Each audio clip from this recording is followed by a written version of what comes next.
হ্যাঁ 2025 চলে যাচ্ছে, 2026 তো চলেই এসছে, আমাদের নক করছে 2026, কিন্তু 2026-এ যাওয়ার আগে আপনাকে যে 7টি কাজ 2025-এ করে ফেলতে হবে, সেগুলো না করলে 2026 কিন্তু কোনো দিনই সুন্দর হতে পারবে না।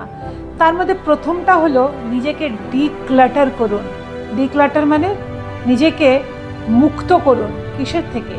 আপনার টেবিলকে পরিষ্কার করুন, আপনার ওয়ার্ড্রফকে পরিষ্কার করুন, আপনার ফোনের গ্যালারিকে পরিষ্কার করুন, আপনার অফিসকে পরিষ্কার করুন।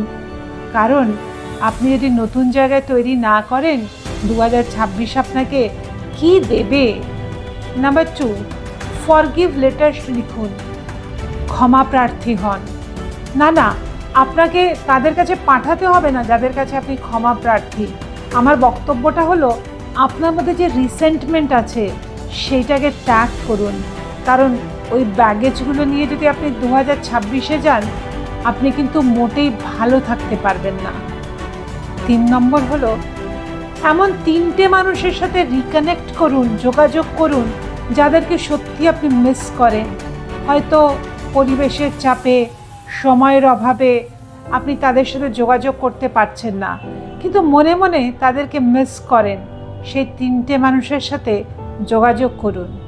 নাম্বার 4, 2026 আসার আগে নিজের স্বাস্থ্যটাকে যাচাই করে নিন। অ্যাটলিস্ট নিশ্চিত হন যে আপনি স্বাস্থ্যের দিকে পুরোপুরি সুস্থ, 2026-এ আপনি ফাটিয়ে কাজ করতে পারবেন।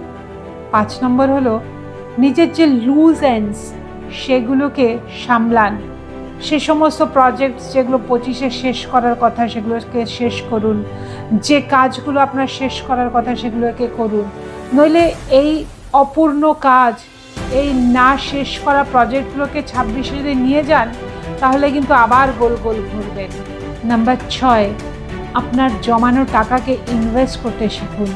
আপনার টাকা যদি আপনার ওপর না কাজ করে, তাহলে কিন্তু আপনি গরিবই থেকে যাবেন। আর 7 নম্বর, গ্র্যাটিটিউড জার্নাল লিখুন। ধন্যবাদ জানান ইউনিভার্সকে, ব্রহ্মাণ্ডকে, যে সে আপনাকে 2025-এ কী দিয়েছেন। কিছুই দেয়নি? আরে বাবা, আপনি বেঁচে আছেন তো। 2025-এ তো কত মানুষ মারা গেছে, কত আত্মীয় স্বজন তাদের মারা গেছে, তাদের হয়তো কোনো একটা বড় অসুখ হয়েছে। আপনার তো 2025 সমস্ত কিছুই হয়নি। আপনার তো 365 দিন 3 বেলা খাবার জুটেছে। তার জন্য ধন্যবাদ জানান না, দেখবেন 26টা সত্যিই ভালো যাবে।